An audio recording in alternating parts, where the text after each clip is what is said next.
मैं आपको एक और आंखें खोलता हूं आपकी, ठीक है, so that you understand it and try in your own ways. हम भी आपको सजेस्ट कर देंगे कैसे इसको हैंडल कर सकते। और यही सवाल, यही प्रॉब्लम आज से 15 साल 20 साल पहले नहीं थी। नोबडी वुड कम एंड से कि 10 साल 12 साल 15 साल की बेटी मेरी थायराइड कंडीशन में। एक दूसरी चीज, थायराइड कहां सिचुएटेड है? ये आपके थ्रोट के आसपास में है ना, आपके थ्रोट के आसपास में सिचुएटेड है। और एक पक्ष है आपका, आपके शरीर का। Now this is very very important, ये सभी आप लोग समझ जाएंगे ना। See I don't care if you come to the programme or not, आपकी जिम्मेदारी आपको हेल्दी रखना। आप नहीं स्टेप लेंगे तो आपकी जिम्मेदारी।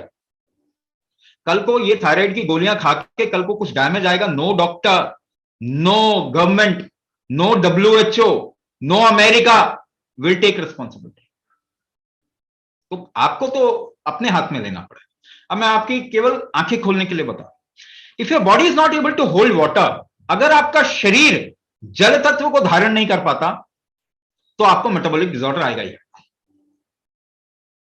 यानी थायराइड होगा ही होगा।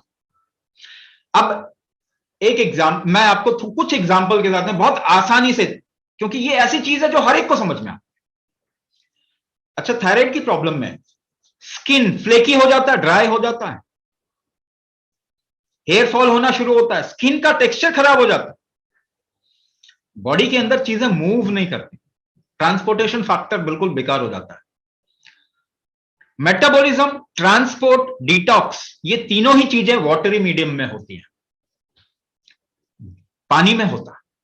सपोज कीजिए आपने शरीर में पानी डाला और टॉक्सिन इतना बन रहा है कि शरीर को वो टॉक्सिन निकालने में पानी यूज हो रहा है,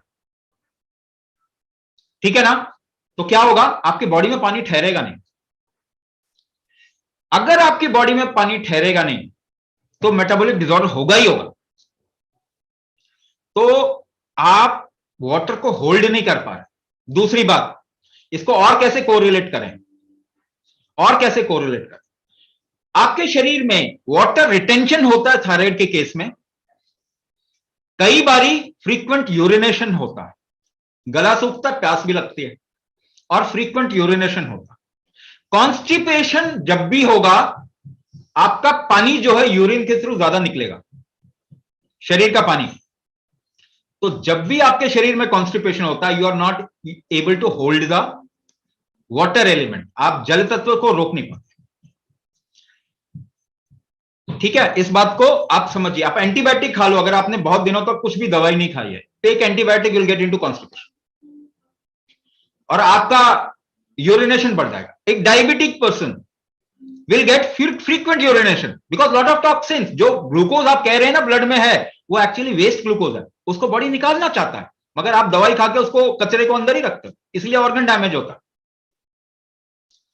तो जल तत्वों को अगर आप होल्ड नहीं कर पाएंगे तो आपका मेटाबॉलिक डिसऑर्डर, जिसमें थायराइड और डायबिटीज है, ये दोनों ही होना ही होना।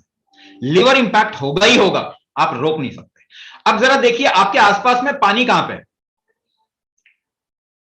हाँ, ताल, तालाब, सरोवर, पॉन्ड्स, लेक्स, रिवर्स, पानी कहां है?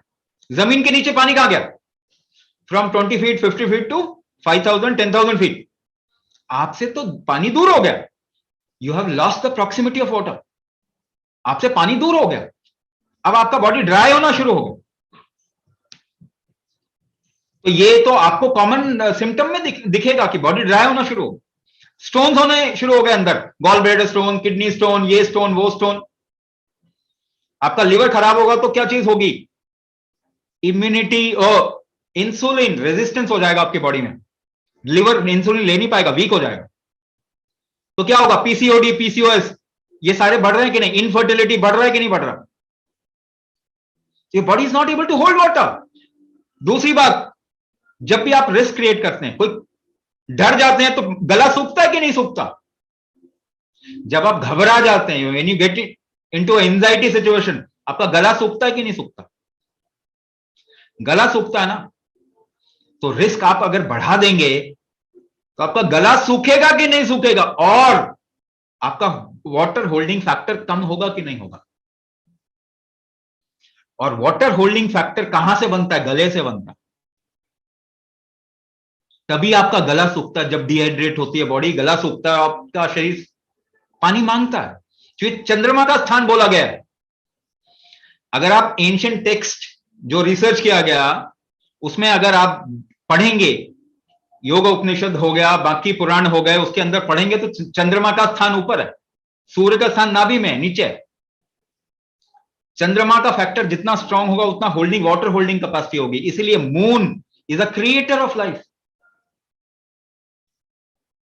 है ना। इसीलिए मून को ऊपर रखा जाता है ना। शिव कहां धारण करते हैं चंद्रमा को? ऊपर, सिर के ऊपर। तो आपका वाटर होल्डिंग कैपेसिटी कम अगर हो जाता है तो आपके ऑर्गन यानी मेटाबॉलिक फंक्शन, ट्रांसपोर्टेशन नहीं हो पाएगा ठीक से आपके बॉडी में। और वही थायराइड भी लोकेट कर रहा है ना, वही थायराइड भी लोकेट कर रहा है। तो वाटर होल्डिंग कैपेसिटी आपकी कम हो गई है, होल्ड आपका कम हो गया। तो क्या करेंगे? इलाज क्या है? होल्ड बढ़ाएंगे। इसके अलावा कोई इलाज है? कोई इलाज नहीं। तो होल्ड कम हो गया तो होल्ड बढ़ाओ ना, कुंभक कम हो गया तो कुंभक बढ़ाओ ना। Is there any other solution? There is no other solution.